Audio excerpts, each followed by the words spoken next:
you wanted the best, you've got the best podcast, the hottest podcast in the world.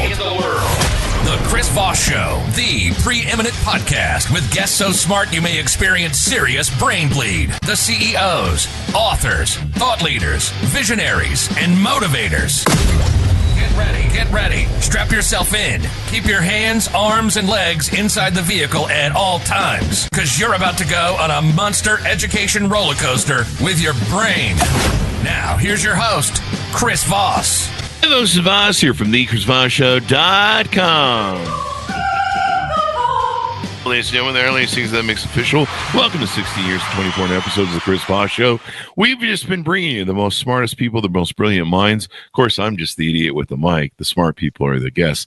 And so we want you to share the show with your friends, neighbors, relatives, because if you make yourself smarter and then you make the world smarter, well, then maybe we'll all learn to get along. Or, or not, if you've seen Human Nature lately. Anyway, guys, go to goodreads.com/Chris Voss, LinkedIn.com/Chris Voss, Chris Voss 1 on the TikTokity, and Facebook.com/Chris Voss. Opinions expressed by guests on the podcast are solely their own and do not necessarily reflect the opinions of the host or the Chris Voss Show. Some guests of the show may be advertising on the podcast, but it is not an endorsement or review of any kind. Today, an amazing young man on the show today. We're going to be sharing his entrepreneurial journey, his business, insights and experience, and maybe some ways he can help all of us do better at our business and delegate more. That's probably important as well as the story. Today we have Ben Walker on the show. He is the CEO of a company called Ditto Transcripts, and he founded Ditto Transcripts in 2010. He's been providing certified, accurate, cost-effective transcription services for professionals in law enforcement, legal, medical, academic research, and more. But if he's doing that professionals, is he doing it for unprofessional people like me? We'll find out. Welcome to the show, Ben. How are you? I'm doing well. Thanks for having me, Chris. Thanks, Ben. Thanks for coming to the show. Why do you hate people who are unprofessional? No, I'm just kidding. Give us your .coms. Where can people find you on the interwebs? They can find us at dittotranscripts.com, and I'm on LinkedIn pretty actively at Benjamin K. Walker. And so you help people be better professionals at transcribing and getting things done. Tell us a 30,000 overview of your business and what goes inside of it. We started, like you said, originally back in 2010 as a medical transcription services company. Oh, really? Yeah. And we were losing medical clients due to some technological changes in the healthcare industry. Doctors now point and click, and they don't dictate as much as they used to. Mm-hmm. So we were, like I said, losing clients. And at the same time, we were getting random phone calls from law enforcement agencies and a few law firms locally here in Denver asking us to help them transcribe. And we would turn them away because we didn't have people that could transcribe multi-person audio. Doctors dictate single-person narratives when they used to dictate. Those attorneys are always using that Latin and stuff. I'm just kidding. Yes, they do. And then imagine like some of the attorneys we work with in patent law, and they're using words and phrases, scientific words and phrases that sound made up, like the inside of a cell phone, the metals that are in there. They sound fake. Yeah. Superfragilistic stuff like that. Yes. Yeah. And they expect us to spell that correctly. Like, hey, how come you get superfragilistic correct? You got the S wrong in there. Yeah. Yeah, that happens. But I mean, so do humans, right? Yes. And so you've really expanded this business to where it features now a lot of industries: medical transcription, legal transcription, law enforcement transcription, business transcription, academic transcription, general transcription.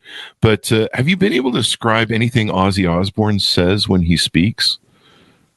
You'd be surprised by how good our people are, because that's really good software right there, or whatever, people that do that. Well, go ahead. We actually use people. We don't really use AI. Okay.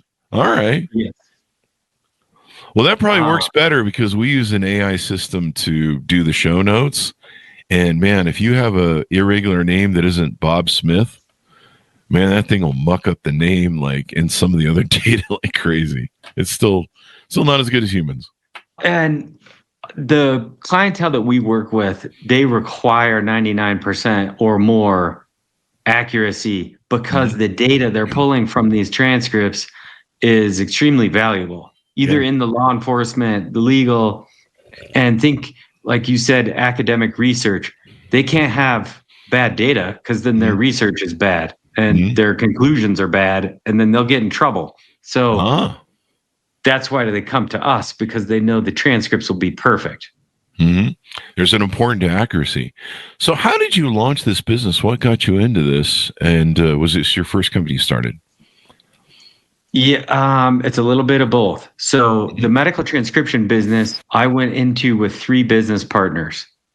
And they're friends of my parents, and they were in healthcare already. So we kind of had a built-in warm lead source from their connections in the healthcare industry. And when we started losing clients, I suggested we offer other kinds of transcription to help diversify. But we had some really large medical clients that they were happy with.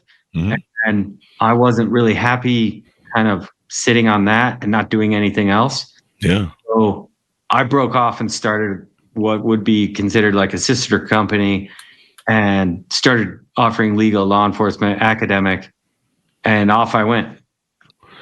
And so do you, when you're doing like legal transcription, are you doing like maybe the transcription for, court cases where you want to know what the back and forth went in a court case, or like, what's the other thing, depositions and things like that? Is that a lot of what the legal transcription you do for attorneys? Yes, exactly. Court hearings and depositions.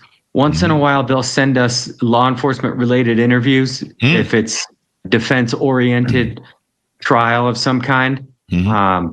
A lot of the civil stuff is deposition related, and the court reporter that they had sitting in can't get it done on time or is too busy to get it done at all. Yeah. So they'll send it to us and we get it done, frankly, faster and cheaper than a court reporter. Yeah. I remember back in the day before a lot of this technology was around, we had our brick and mortar companies, and, once we get successful, you get sued, and people sue you and you sue them, and people are stealing from you. You got to sue them. Yeah. It's a fun thing. Partners, and everyone shakes you down for money.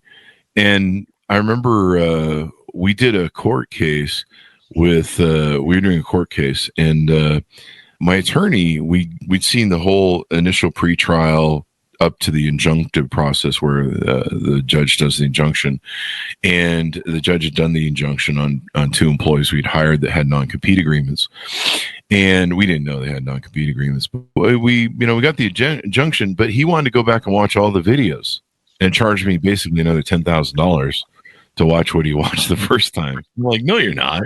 And it was like $150 too to get the videos from the court. And I said, if you didn't pay attention to what was in there, but this would have been maybe a better thing for him to do, was to pay you guys to, get a transcription of those things so he could review it. I don't know. I'd still probably be paying him for an hour or something. So yeah. Your service probably would have been better. I can tell you a fun fact in regard to that you can read 4 times faster than you can watch a video. So if it's an hour video, you can read the transcript in 15 minutes. Oh, wow. Yeah. Yeah. Well, next time I get an attorney who pulls that, I'll pull that on them. So what makes your service different? And then separate us from, talk about the people that maybe are competing with you that use people like yourself, and what makes you guys better than there's a lot of this new AI transcription services coming online. What makes you guys better, and what's your lane that you guys really innovate on? Well, what makes us better is our accuracy when compared to, say, an AI version of the transcript, because we've done testing on it, and it's between 50 and 60% accurate. And I know people say that's low and that I'm being overly, obnoxious about that. It's not, though, when you consider the formatting involved. So a lot of courthouses or law enforcement agencies have special requirements on formatting, like names being indented, there being space around on the header and footer and on the sides, and 1.5 spaces between speakers, things like that. The AI will not get right. And we're 99% accurate, like I mentioned earlier. We also certify the transcript, so our transcriptionists literally sign their name and date it when they transcribed it. And they can be called to testify if there's an issue with something that's transcribed. Oh, wow. In the transcripts, they can say, I transcribed this. This is what I heard, and go on the stand. Wow. All right. Note to self, never get pulled over by a police department that uses your guys' transcription service, because I'll be like on there being like, I didn't do it. I didn't do it, eh? And they'll be like, no, he said he didn't do it, but he did it. A few other things that differentiated us is that we're US based, and all of our transcriptionists have to pass a criminal background check conducted by the Colorado Bureau of Investigation. So we all get really fingerprinted. Yeah, and many of our competitors don't come close to that for security. Well, you guys have a lot of security issues, because imagine a court case, of course, may be, it may be sealed, and there may be certain aspects of it that can't be released to the public without the judge's approval. There's the HIPAA law. Is it the HIPAA laws, I think, in medical, right? Yeah, so you've got to protect HIPAA. Yeah. I'm not hip on the HIPAA, or HIPAA on the HIPAA. So that has to be protected, client's data, client's information and stuff. No one wants to find out that you've got, I don't have a joke for it. Anyway, so you service all these businesses. What's kind of interesting to me is you kind of did something that I actually went through with a business partner very early on. One of our first successful companies, we started it. My business partner had an inn with a medical testing lab, and he worked there, and he's like, the courier company that we're using sucks. They smoke, and so when they come in, they smell like an ashtray. It's just, people just hate utilizing them. They're bad attitudes, bad service. They don't care, and they were the biggest in the town. And so I said, well, let's compete with them if you think that your company will give us a contract. And so we went into that narrow medical field. And one of the problems it was a lot of work, and you had to be on 24 hours a day, because you're picking up, emergency stuff from the hospital, taking it to the lab, because they got a guy on the table bleeding out. And they're trying to figure out what's wrong. And so, it was kind of cool. It was a great way to get that foundation started, the business. I said, we need to try and find other more profit centers. You can't, if you rely on one, you mentioned your partners at the other company were saying, hey, we have these big clients. One of the problems is if you have, I call it the 80-20 rule. If you have 20% of your clients, which bring in 80% of your business, if you don't have enough clients or enough new developing clients to replace them, when those people leave, your company can come to an end. And a lot of times, we've had people that on the show that are business brokers that buy and sell businesses. And they're like, yeah, when you see a balance sheet where they have one big client, or, just a couple big clients, and the rest are just tiny clients, and there's nothing really new going on, you realize that if we buy this company and those one or two clients leave, or one of them leaves, the company's broke. Right. And so I think it was good that you diversified. And what's funny is I had the same kind of conversation. I talked with my partner, and I go, I'm going to send out this mailer, I'm that old, to advertise our new company.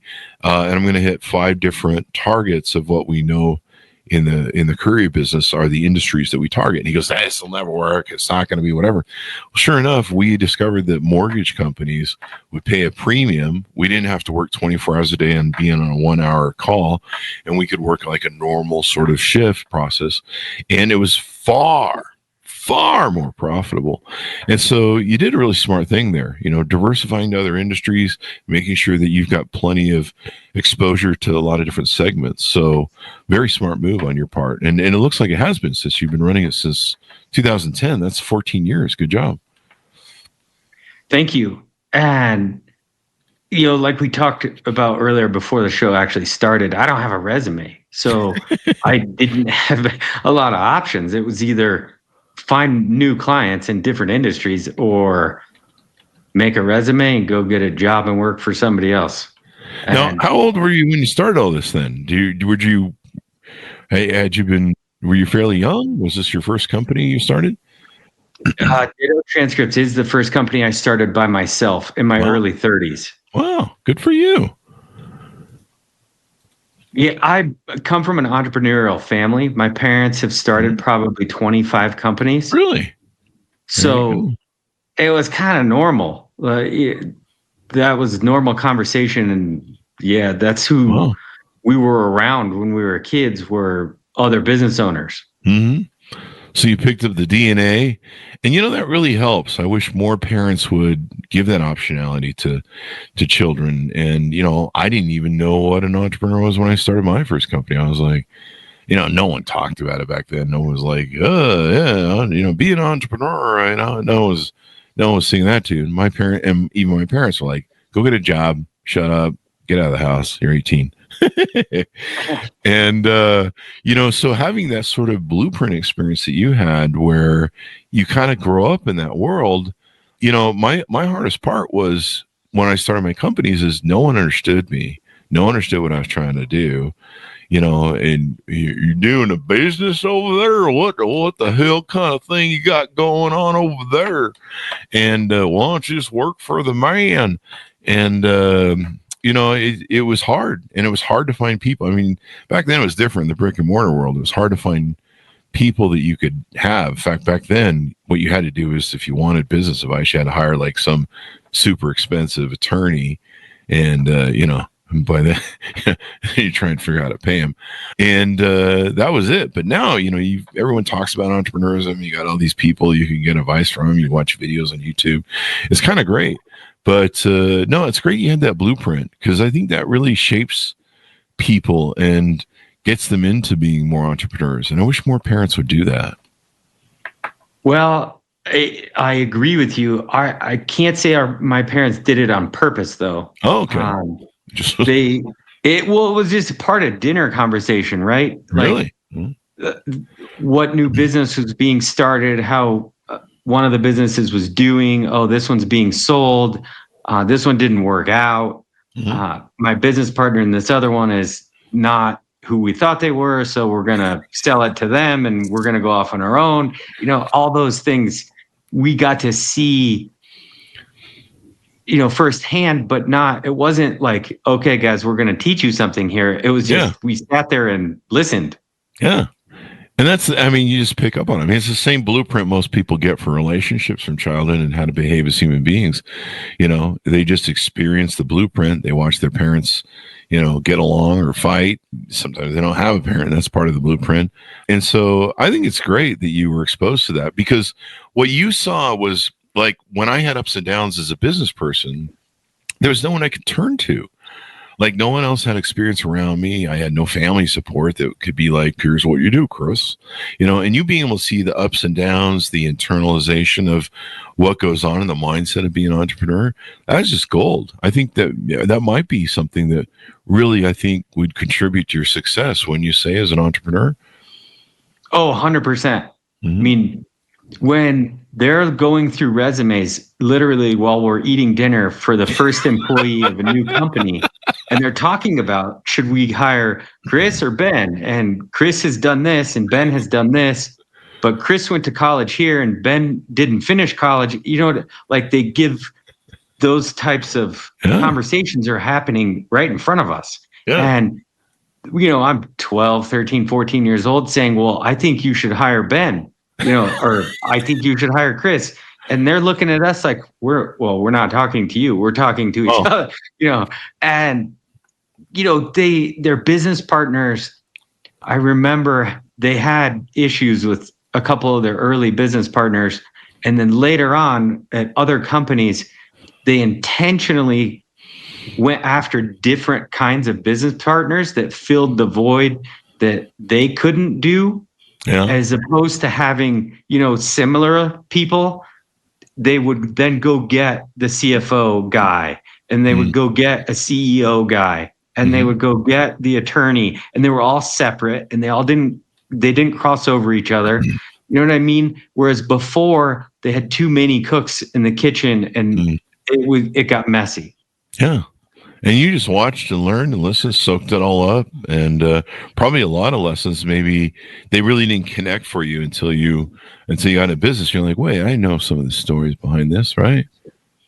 Exactly. Yeah. Like knowing what you're good at and who else to bring to the table is extremely important. And lots of entrepreneurs think I have to do everything, or I should do everything, and I'm going to work 16, 18 hours a day. And I don't think that works very well. So now when people work with your service, and you've gotten 14 years, man, that's awesome. When people work with your service, how do they pay? Are there different sort of levels? I see here you can get it kind of on the slow turtle mode, or you can get it faster, or if you need it really done fast because you're behind the 8 ball on your timeline, you can order it. There's several different formats of how you can order scripts. Do you want to give us a little bit of that data? Yeah, so we have 3 different turnaround time options: 1 to 2 business days, 3 to 5, and 6 to 10 business days. And then we segment it into 1 to 2 speakers or 3+ speakers, because when there are 3 or more people involved, it does take us longer to transcribe. You have to pay attention to who's speaking, especially if they're speaking over each other. Let's say it's a court hearing and it gets a little heated. You might hear multiple people talking at the same time, or a law enforcement interview with two detectives and 1 suspect, and the 2 detectives are speaking at the same time, or the suspect is whispering and you can barely hear him. So that's the reason for the pricing tiers. And in the medical world, it's very different. As we talked about earlier, doctors dictate single person narratives, so their pricing is done differently than the pricing. Yeah, they're priced by the line, and it's been that way for probably 50 years. Whereas the other industries are priced by the minute. So $1.50 a minute, and it's an hour long, is a $90. It'll cost $90 for 6 to 10 business days. Okay. And I notice it has a people-centric touch process where you interact with people. You have a rep that's a human being. A lot of these AI systems, I don't think if you can get a hold of anybody, and then if you do, I think it's like one of those Zendesk things where you got to wait 3 to 5 days for an answer. But you guys have that people-person touch sort of aspect in customer service. Oh, yes. We answer every single phone call Monday through Friday between 8 and 5, and we return every email the same day. Wow. What sort of satanic stuff is this? No, I'm just kidding. Who hurt you on the waiting 3 to 5 days Zendesk doll? No, I love that. Yeah. I'm a big believer in customer service and customer centric, and there's nothing more frustrating when you have these companies, these technological behemoths that you can't even communicate with them when there's problems, and it just communicates like we don't give a fuck. Like my biggest thing that I hate is when I do have a problem and I'm trying to reach someone on it, and they're like, yeah, standard procedure is 3 to 5 days, and you're just like, well, that must be nice to live in that world. Yeah, we don't because I don't like it when it happens to me. So I don't do it to other people. We're in the business of getting projects in and out as quickly as we can because we don't know what's coming next. Yeah. We can't predict if there's going to be, kidnapping, rape, homicide case come in from one of our law enforcement clients that takes up, 3 people for 2 weeks. Mm-hmm. We don't know when those are going to happen. So we got to continually be moving forward and getting things in and out as quickly as possible. Yeah. Yeah, almost have to have surge pricing for that. If you jump the line, that's the faster turnaround time. Yeah, we charge more. Yeah, you gotta charge more and stuff. What has been some of the most challenging aspects that maybe have made you grow, or maybe you just trying to overcome them? You're proud of overcoming them. What's been some challenging aspects of running a business over 14 years? Yeah, we do have a lot of competition that exaggerates their accuracy, especially in the AI industry. They're claiming accuracy levels that just are not true. I've seen that movie. Yeah. Like I say, we transcript the show, and I have to proof it all because which is basically makes like, why is it my job now again? And yeah, because the inaccuracies, and it's weird, like names they'll fuck up, or names of companies, or sometimes it just goes on its own freaking, it's just making whatever it wants up, I guess. I don't know. When there's silence, it gets really confused and will fill the silence often with stuff that's not related. I do that on dates. It sounds like a great service that people can use. They can get their transcripts. If you want something professionally done, imagine, do boardrooms need transcription when, they have the board meeting for big companies and stuff like that? I imagine they might. I don't know. If it is part of the professional record or the SEC filings, yes, it will be transcribed. Transcribe those investor calls. Yes. He said, how much did he say he's going to make this year? And he missed the mark, but we have it on paper. So what are some other features and benefits maybe we haven't talked about that you do for your customers? Well, the thing is that you get what you pay for. And I know that's kind of a overused cliche. But it's true. Yes. Yeah. And we charge more than, say, the AI companies or some of the marketplace companies where you upload your files and it can be done by anyone in the world, whoever grabs it first. Yeah. Yeah, we don't do that. We have specialized transcriptionists that we assign to specific clients so that they can get down all the names and say, if it's the psychology department at the University of Indiana, they're going to get used to those researchers and the terminology being used, and they'll get faster and more accurate. So we have the same people do it over and over for that reason. So that accuracy is better, timeliness is better, and our transcriptionists make more money because they can transcribe faster. And they know that, hey, one doctor, I'm not saying any of your clients do this, I'm just making a joke, folks. But, if you got that one doctor who's throwing back the bottle before he does his transcript, they're like, we can we can figure out a slurring now. I don't know. I'm sure that never happens because no one would ever do that or fly a plane and drink. So, do you do any transcription for podcasts? That's a big thing right now. I get all these sort of advertisements for that sort of stuff. We have a few podcast clients, but not as many as you'd think. They tend to use the AI automated transcripts and run with that. I don't know why, but they do. Yeah. Because they're cheap bastards. Ask me how I know. You said it, not me. Well, it's whatever. Anyway, so what are some other things we haven't talked about your business that are important for people to know, or how to start or run a business that you found that has really helped you over the years? You alluded to it a little bit earlier about our customer service, and we truly do value that and put that at the forefront. Like I said, answering all the calls, all the emails, even the difficult ones. Because when clients call, it's usually because they're not happy for some reason. So we don't want our clients to call us. And we tell them that. Yeah, we don't want to hear from you, because if we hear from you, we know you're upset. I used to like that with our courier business, the one that I referenced earlier, and because they used to call us the great invisible courier, because we had keys to everyone's office. We had these lock boxes, and so our customers wouldn't see us. And we solved the problem where, they were trying to beat the 5 o'clock FedEx guys showing up and they never could get their work done 2 or 3 hours later. And so we solved a problem for them, a pain point for them. And then in the morning, they would be sitting around waiting for the packages to show up, sometimes a couple of hours. With us, the packages would be there. And so the only time, like, we would go years, I think there were some clients we didn't talk to for years, and they would just pay their bills and we would do the job, and they'd be like, we really love you guys because we don't have to call you. And we loved it too. But, we knew if someone was calling, we're like, somebody screwed up something.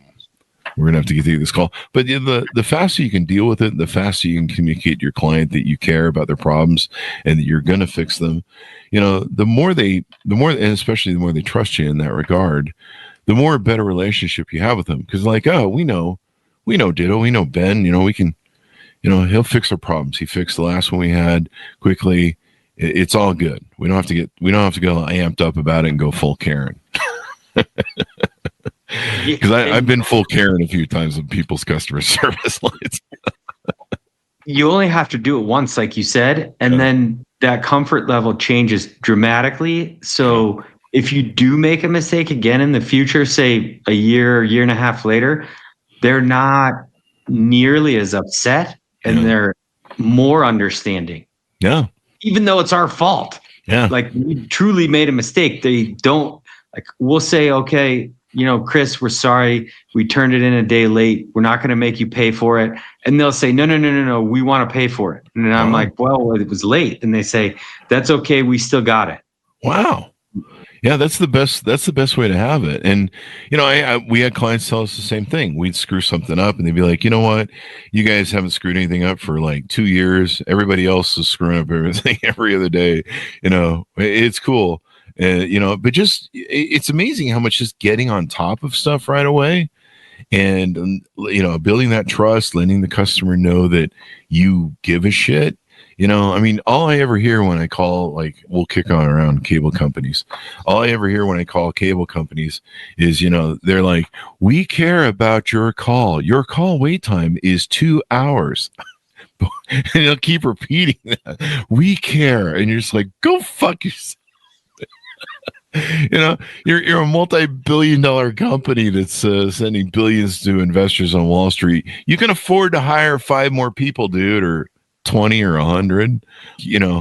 I'm sitting on here just to run your stock up, I guess. I don't know. But what have you found in over 14 years of being a CEO, being a leader? What have you found are some of the things that you use, or techniques or skill sets or leadership styles that you use that have really helped you, and maybe also in terms of culture at your company? That's a good question. Mm-hmm. I ask for their point of view or opinion before I give them mine. What? You listen to your employees? Yeah. This is novel. I learned a while ago I don't know everything. So I learned that the hard way too. Yeah, I ask for their opinion first before I give them mine, because I don't want to cloud their judgment. Yes. Because then they'll just be like, whatever you think, boss. And you're like, no. I really want a different opinion, right? Exactly, because we all have different perspectives on life, and we all were raised differently and went to different schools. So they might know something I don't know, or they see it from a different point of view. And I want to know that, because my point of view is very limited and I want theirs. Yeah. And I mean, you're looking for that optionality, because, I learned a long time ago. I mean, I started out hitting home runs, and then all of a sudden I started whiffing balls, and I was like, wait, the miracle magic boy has lost all his good ideas. And I just learned that even though my title was CEO, I wasn't the purveyor of every great idea in the world, and that sometimes I'm wrong. And when I'm wrong, it's really expensive. And so does that build into the culture of your environment, of your work? I mean, you have to probably be in a business like yours that revolves on trust, honesty, accuracy. You have to convey that yourself and exemplify that as a leader yourself, right? Oh, 100%, because I can't be involved with everything. Yeah. We're too big for me to know everything that's going on. Mm-hmm. Yeah. and they have to trust me too. So it's a two-way street. No. Yeah. And, these are some of the big things people have to think about, how they do leadership, how they can run organizations and the culture. And building culture is a big part of it. So as we round out the show, give people a final pitch out to utilize your services, how they can reach out to you guys to get to know more or follow up for more information. Do you do I know some people do like a test period, a trial period. I don't know if you do any of that. Give us that final pitch out if you would. Yeah, we do a free trial or 25% off your first order. Mm-hmm. And we get, like I said earlier, we can be found at dittotranscripts.com. And I'm on LinkedIn every day at Benjamin K. Walker. Or if you look up Ben Walker Ditto Transcripts, you'll find me. We work with, like you mentioned earlier, a lot of different industries. We've worked with authors. We've worked with museums. We've worked with research departments at universities, independent research facilities that do all kinds of research, scientific, political. I'm trying to think of something unique we've gotten recently. Handwritten journals from the late 1800s, World War II letters, really? World War I letters. Wow.